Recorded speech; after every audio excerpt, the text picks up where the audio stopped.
Assalamualaikum warahmatullahi wabarakatuh. Selamat pagi. Perkenalkan, nama saya Dr. Sudirman SH MKN. Saat ini sebagai dosen tetap pada Fakultas Hukum Universitas Muhammadiyah Kendari, juga selaku Ketua Konsentrasi Hukum Perdata. Riwayat pendidikan saya menyelesaikan strata 1 pada Universitas Haluoleo Kendari, selanjutnya S2 pada Fakultas Hukum Universitas Airlangga, program studi Magister Penotariatan, dan S3 doktoral di Universitas Airlangga. Pada kesempatan ini, saya mengampu mata kuliah Hukum Perbankan dan Keuangan Syariah. Mata kuliah ini merupakan mata kuliah wajib bagi mahasiswa Fakultas Hukum Universitas Muhammadiyah Kendari dengan bobot 2 SKS pada semester 5. Aspek-aspek yang dibahas di dalam hukum perbankan meliputi lembaga keuangan secara makro prudensial maupun lembaga keuangan secara mikro prudensial. Tujuan dari pembelajaran ini bagaimana mengantarkan mahasiswa untuk bisa memahami seluk-beluk dari dunia perbankan, baik itu perbankan secara umum maupun perbankan syariah.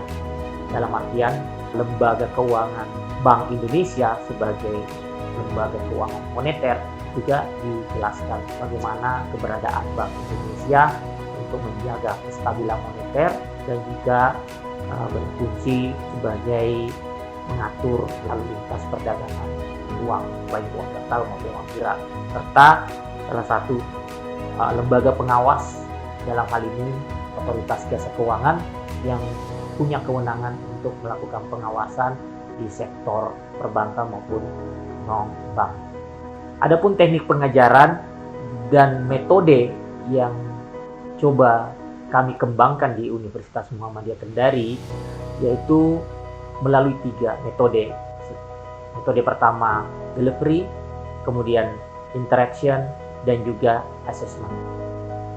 Mengingat sebelum sebagai dosen di Fakultas Hukum Muhammadiyah, saya juga berkecimpung di dunia perbankan kurang lebih 7,5 tahun, baik khususnya di bank syariah. Oleh karena itu, sebagai dosen harus mampu memberikan pemahaman kepada mahasiswa baik secara teoritikal maupun praktikal.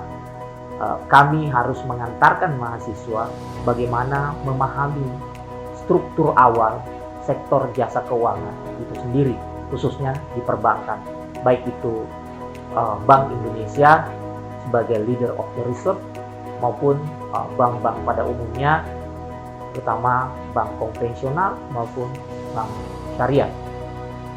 Mengingat salah satu penopang sektor keuangan kita adalah perbankan itu sendiri.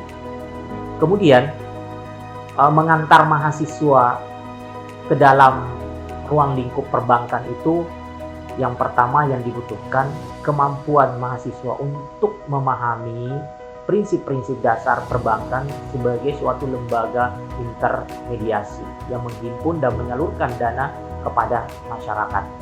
Selanjutnya, mahasiswa dituntut untuk bisa memahami berbagai macam transaksi-transaksi di perbankan, baik itu bank sebagai lending maupun bank sebagai funding, termasuk bagaimana mahasiswa mampu memahami tentang akad-akad kredit di bank syariah maupun perjanjian-perjanjian kredit di bank konvensional.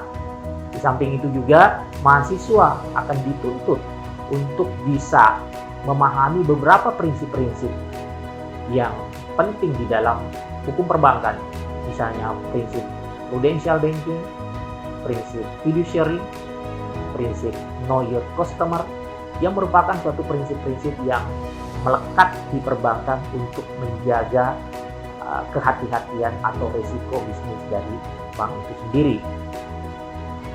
Kemudian yang terpenting juga adalah mahasiswa dituntut untuk memahami berbagai macam kejahatan-kejahatan di sektor perbankan. Karena kita tahu bahwa kejahatan perbankan itu merupakan extraordinary crime yang memang membutuhkan penanganan khusus baik oleh otoritas jasa keuangan, baik dari pemerintah sendiri dalam hal ini PPATK misalnya, untuk menganalisis transaksi-transaksi yang memang mencurigakan di sektor perbankan. Nah, kita tahu saat ini bagaimana kejahatan-kejahatan pencucian uang, money laundering, kejahatan-kejahatan terorisme, dan sebagainya itu bisa saja menggunakan lembaga sektor keuangan dalam melakukan tindak pidana. Kemudian, interaksi yang bisa kita lakukan dengan mahasiswa itu secara langsung berupa diskusi. Diskusi ini bertujuan bagaimana nanti mahasiswa diperadabkan dalam satu kasus-kasus tertentu. Entah nanti mahasiswa itu di kemudian hari pada saat berpraktek sebagai banker itu bisa memahami kasus-kasus yang terkait, baik itu kasus perdata mengenai sita eksekusi jaminan bank ataupun kasus tindak pidana perbankan itu sendiri. Adapun pembelajaran mata kuliah CPNK yang kami harapkan dari lulusan mahasiswa Fakultas Hukum adalah yang pertama, mahasiswa mampu memahami prinsip dasar hukum perbankan itu sendiri, baik itu bank secara umum, bank konvensional maupun perbankan syariah. Karena di perbankan syariah salah satu prinsip adalah prinsip kepatuhan syariah, syariah compliant, yang di dalamnya beberapa prinsip-prinsip proses syariah yang nanti akan dijabarkan. Kemudian yang kedua, bagaimana mahasiswa itu bisa menjelaskan berbagai macam regulasi, baik itu regulasi dari pemerintah sendiri dalam bentuk undang-undang maupun regulasi dalam bentuk peraturan Bank Indonesia maupun peraturan otoritas jasa keuangan serta peraturan dari fatwa dari Dewan Syariah Nasional terkait dengan produk perbankan syariah, serta bagaimana mahasiswa bisa memahami bagaimana bentuk-bentuk pengawasan otoritas jasa keuangan terhadap sektor jasa perbankan maupun bagaimana sistem pengawasan Dewan Pengawas Syariah Nasional dalam hal produk perbankan syariah. Selanjutnya yang ketiga, bagaimana mahasiswa mampu menganalisis perjanjian-perjanjian atau akad-akad di perbankan syariah agar memenuhi kepatuhan syariah. Dan berikutnya juga bagaimana mahasiswa itu sendiri mampu menjelaskan aspek hukum di dalam perjanjian kredit ataupun akad pembiayaan syariah. Aspek kredit yang dimaksud nantinya mahasiswa mampu merancang suatu kontrak kredit sehingga keluaran atau output dari mahasiswa Fakultas Hukum nantinya itu akan mampu membuat atau sebagai drafter, legal drafter di dalam pembuatan akte kredit ataupun akad pembiayaan di perbankan syariah. Entah nantinya dia sebagai legal di perbankan syariah, legal officer, ataupun mahasiswa itu sendiri nantinya akan sebagai calon notaris. Selanjutnya, yang terakhir, bagaimana mahasiswa mampu mengenali dan menjelaskan berbagai macam tindak pidana perbankan atau kejahatan-kejahatan di sektor jasa keuangan. Inilah tujuan pembelajaran dari mata kuliah atau CPNK yang bisa melahirkan mahasiswa-mahasiswa yang berkompeten di bidang perbankan secara umum. Demikian penjelasan mata kuliah hukum perbankan, dan untuk selanjutnya kami akan menampilkan video pembelajaran mata kuliah hukum perbankan. Terima kasih atas perhatiannya. Assalamualaikum warahmatullahi wabarakatuh. Wabarakatuh. Wabarakatuh. Wabarakatuh. Wabarakatuh. Wabarakatuh. Wabarakatuh. Waalaikumsalam warahmatullahi wabarakatuh. Selamat siang. Ya, Pak. Saudara sekalian, pertemuan kita untuk kali ini, terutama setelah pasca kita libur semester 5. Salah satu mata kuliahnya adalah hukum perbankan dan jaminan perbankan syariah. Jadi ada dua aspek yang akan nanti kita akan bahas, entah itu nanti jadi dosen paruh semester akan menyelesaikan beberapa materi-materi terkait dengan silabusnya, misalnya pencucian uang, kemudian materi-materi tentang aspek-aspek perdataan, terutama perjanjian kredit di dalam perbankan. Oke, baik, pertemuan kali ini kita akan membahas secara komprehensif, secara keseluruhan mengenai perbankan. Jadi saya selaku dosen tidak membahas secara parsial, misalnya apa itu bank, kemudian apa jenis-jenis perbankan. Itu akan nanti pada tahap pertemuan berikutnya kita akan membahas jenis-jenis bank, apa itu bank milik negara, bank milik daerah, bank milik swasta, dan seterusnya. Kita harus mengetahui dulu perbankan itu apa sih sebenarnya itu bank. Ada mungkin di antara kalian ada tidak yang bisa memberikan suatu definisi apa itu bank yang selama ini Anda tahu, yang selama ini Anda transaksi atau orang tua Anda bertransaksi di perbankan? Tempat menyimpan uang. Ada lagi yang lain? Tempat investasi. Investasi apa? Ya, sebagian ada ya. Tempat investasi. Investasinya sama ya. Menyimpan uang itu kan investasi. Investasinya di dalam ada dua. Investasi dana pihak ketiga terkait dengan dana yang disimpan atau dititip oleh bank, atau bukan, ataupun bisa dalam bentuk investasi tadi yang Anda sebut. Ada beberapa bank yang pengelolaan investasinya itu bisa dalam bentuk asuransi ataupun dalam bentuk gadai emas, terutama di perbankan syariah. Secara umum perbankan itu adalah suatu lembaga intermediasi. Apa itu intermediasi? Di mana ada orang yang surplus dan ada orang yang defisit. Jadi intermediasi dalam artian bahwa ada orang yang kelebihan dana dan ada orang yang kekurangan dana. Gitu. Jadi sebenarnya hakikatnya itu bank itu hanya mengatur lalu lintas uang. Ini bank secara umum ya. Bank secara umum, karena ada dua jenis bank, ada bank umum dan bank sentral. Bank sentral itu Bank Indonesia. Bank Indonesia itu bukan tempatnya menyimpan uang masyarakat, tapi seluruh dunia, seluruh negara itu pasti punya namanya bank sentral. Kalau kita nama bank sentralnya apa? Bank Indonesia. Sana bank titip dananya atau uangnya bank-bank umum, bank swasta, bank negara, dan sebagainya. Dalam konteks kebank sentralan itu, tapi dalam undang-undang perbankan, dalam undang-undang nomor 10 tahun 2008 perubahan dari 792 menyebutkan bahwa bank itu sebagai suatu lembaga intermediasi. Intermediasi itu apa? Menyalurkan uang kepada masyarakat dalam bentuk kredit dan menghimpun dana dalam masyarakat dalam bentuk tabungan atau deposito ataupun di giro.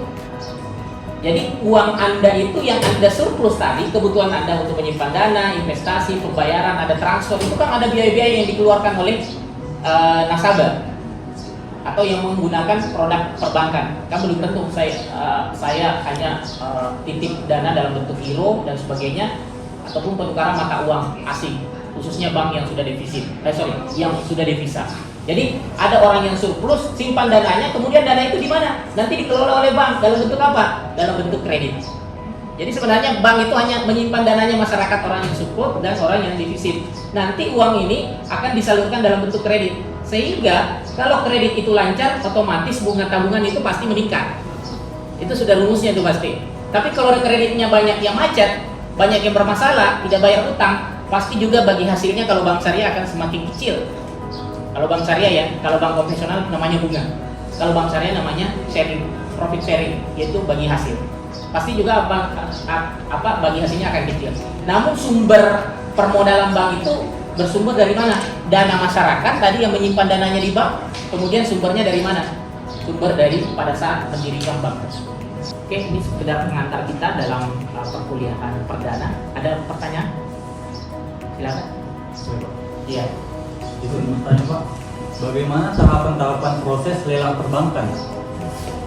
Oke. Tahapan proses lelang perbankan. Oke. Kalau kita berbicara tentang lelang perbankan, itu berarti lelang itu dilaksanakan karena apa? Lelang itu dilaksanakan karena fasilitas kredit si nasabah ini macet. Kenapa bisa ada macet? Ya karena dia tidak membayar kewajiban utangnya. Maka tadi saya sebutkan bahwa untuk mengamankan resiko, untuk memitigasi resiko, bank itu meminta kepada nasabah atau keluarga nasabah, ada tidak jaminan yang kamu bisa serahkan saya? Jaminan kebendaan. Bilang ada. Apa jaminannya? Jaminannya rumah. Berarti lembaga jaminannya adalah hak tanggungan kan? Undang-Undang Nomor 4 Tahun 96. Ada tidak jaminannya? Jaminannya kendaraan. Berarti lembaga jaminannya adalah fidusia. Nah, itu jaminan-jaminan kebendaan. Dalam konteks jaminan kebendaan, maka bank itu sebagai kreditor preference, kreditor yang diutamakan dari kreditor-kreditor yang lain. Itulah yang diatur dalam 1134, 1133, 1132 BW. Ataupun kita belajar di Undang-Undang Jaminan hak tanggungan, bahwa bank itu mempunyai yang namanya parate eksekusi, bisa mengeksekusi langsung tanpa melalui lelang atau titel eksekutorial. Nah, yang kedua, bank itu bisa menjual secara langsung objek jaminan. Jadi ada opsi ditawarkan kepada nasabah, kalau dia macet, ini mau diapakan? Mau saya jual secara sukarela, atau saya carikan pembeli, atau Anda tidak mau bertahan, maka saya lakukan lelang eksekusi. Nah, maka dimohonkanlah permohonan itu ke Balai Lelang KPKLN, Kantor Pelayanan Lelang Negara. Nah, nanti di sana piutang dan lelang negara. Nanti di sana dilakukan proses lelang. Ada pembelinya enggak? Berapa cocok harga? Terkait dengan jaminannya putra. Oh, ada peminatnya. Maka dilakukan lelang. Kalau ternyata lelang itu sudah berhasil tapi yang bersangkutan tidak mau meninggalkan objek jaminan, maka pasti si pemenang lelang berdasarkan akta risalah lelang itu akan meminta kepada hakim pengadilan negeri untuk dilakukan istilahnya di dalam hukum sita itu dilakukan yang namanya eksekusi. Dieksekusi objek barang lelang. Dieksekusi objek lelang. Jadi tahapan-tahapannya jangan langsung masuk ke lelang. Siapa tahu si yang bersangkutan punya calon pembeli, daripada dilelang mendingan saya jual secara sukarela. Nanti ada lebihnya saya ambil. Termasuk lelang juga, tidak selamanya itu dilelang, misalnya utangnya cuma 50 juta, hasil lelangnya 100 juta, ya hasil lelang sisa itu harus dikembalikan ke nasabah, tidak bisa diambil secara keseluruhan. Tapi memang kendala-kendala yang terjadi hari ini adalah kadang-kala sudah dilelang banyak barang-barang lelangnya bank-bank swasta atau bank negara, itu susah untuk dilakukan pelelangan umum. Kenapa? Pada saat sudah menang, ada pemenang lelangnya, susah dieksekusi. Akhirnya minta lagi putusan pengadilan sebagai sita jaminan. Seperti itu ya. Ada lagi? Saya Pak. Iya. Baik Pak, dalam hukum perbankan dan jaminan terdapat dua bank, terdapat bank konvensional dan bank syariah. Nah, sebenarnya Pak, apa yang menjadi perbedaan dari kedua bank tersebut antara bank konvensional dan bank syariah dalam lembaga keuangan bank tadi itu Pak? Baik, mungkin itu saja pertanyaan saya. Oke, menarik pertanyaannya. Jadi apa sih perbedaan bank syariah dengan bank konvensional? Pertama, kita melihat dasar hukumnya. Bank syariah itu secara implisit diatur di dalam Undang-Undang 21 tahun 2008 tentang perbankan syariah.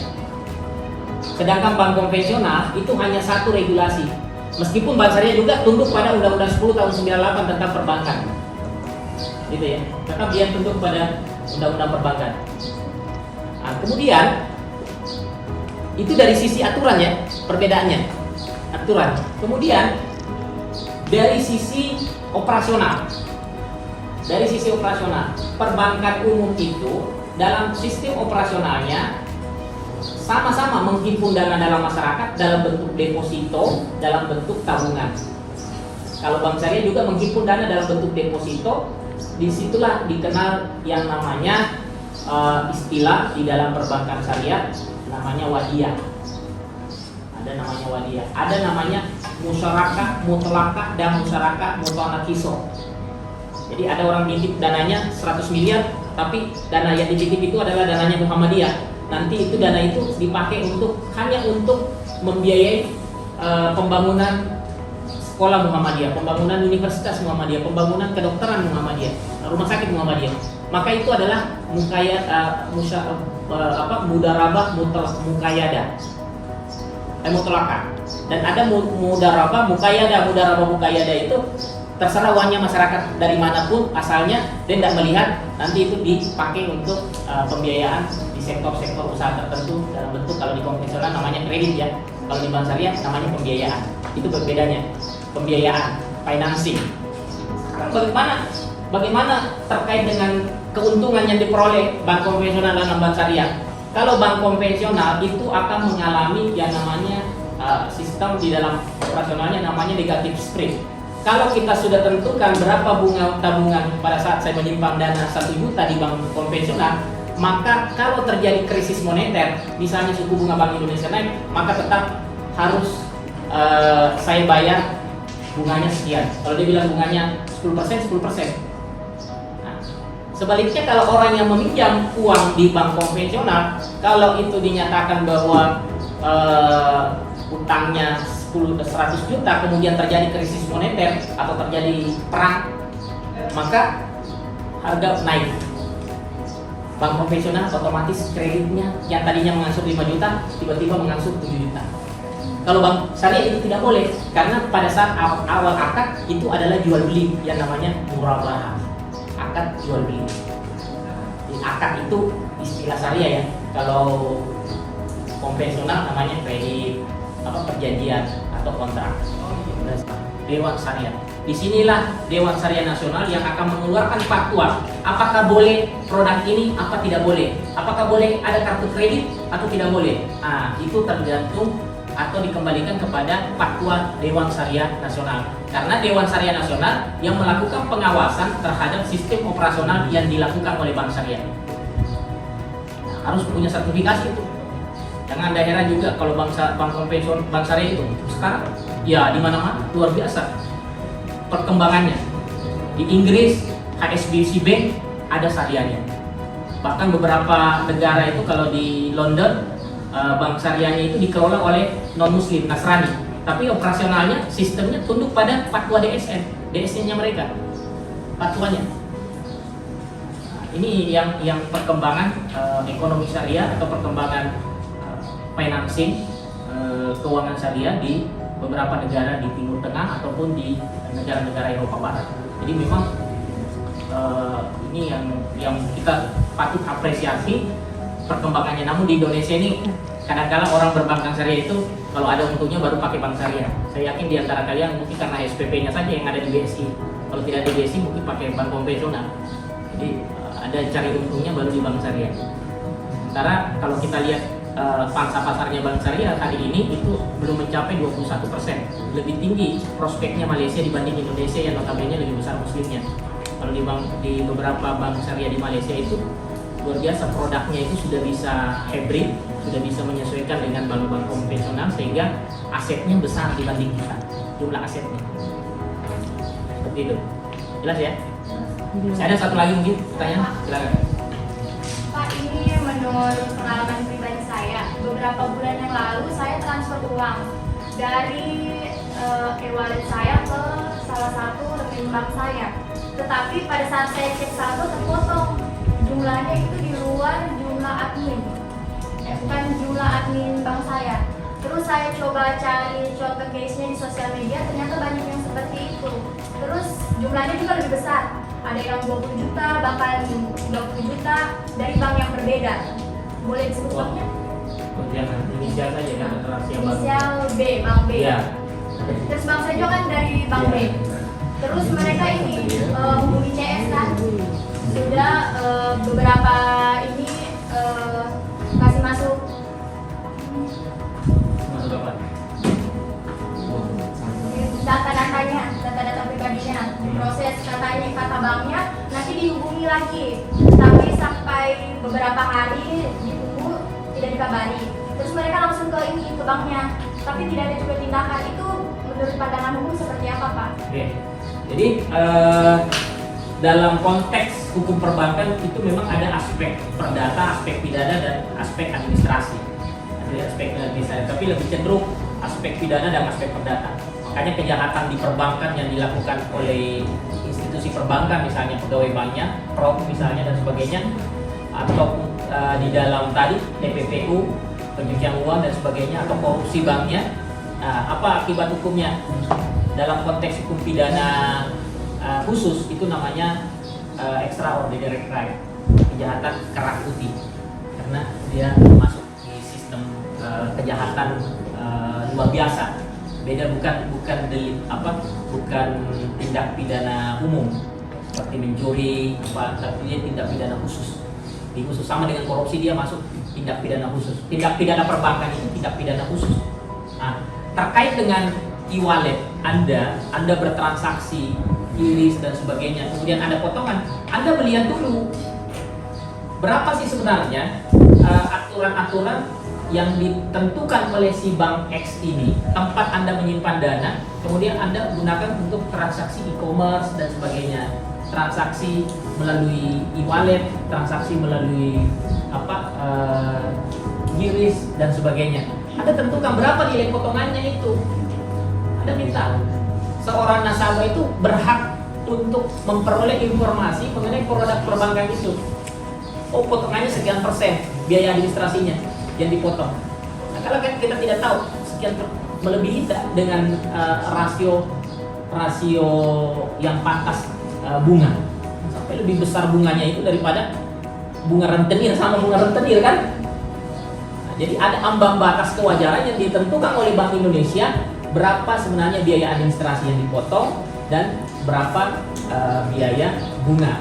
Tapi itu kan bukan bunga, itu adalah biaya administrasi yang dipotong dan sebagainya. Atau misalnya tadi kok bisa pemotongannya sekian, setahu saya itu hanya sekian tapi potongannya sekian, terlalu lama dikembalikan dan sebagainya. Itu bisa pengaduan kita, tapi kita tidak boleh langsung masuk ke OJK. Kita harus lakukan dulu mediasi dengan pihak banknya, seperti apa solusi yang ditawarkan oleh bank tersebut. Kalau tidak, baru kita masuk di OJK.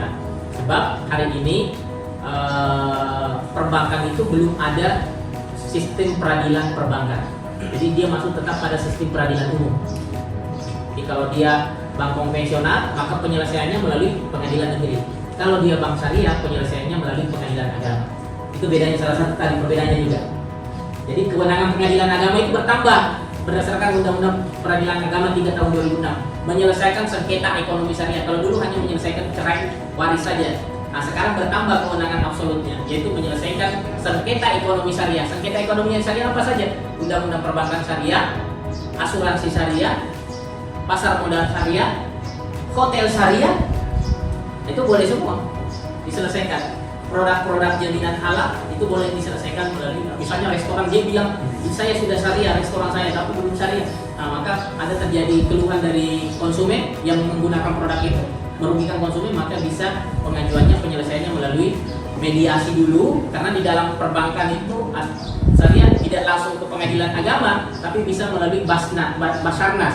Basarnas itu apa? Badan Arbitrase Syariah Nasional. Oke, cukup ya. Oke, terima kasih atas atensi Anda dalam perkuliahan pengantar ini. Semoga bisa memberikan manfaat bagi kita semua. Saya akhiri dengan ucapan Assalamualaikum warahmatullahi wabarakatuh. Waalaikumsalam warahmatullahi wabarakatuh.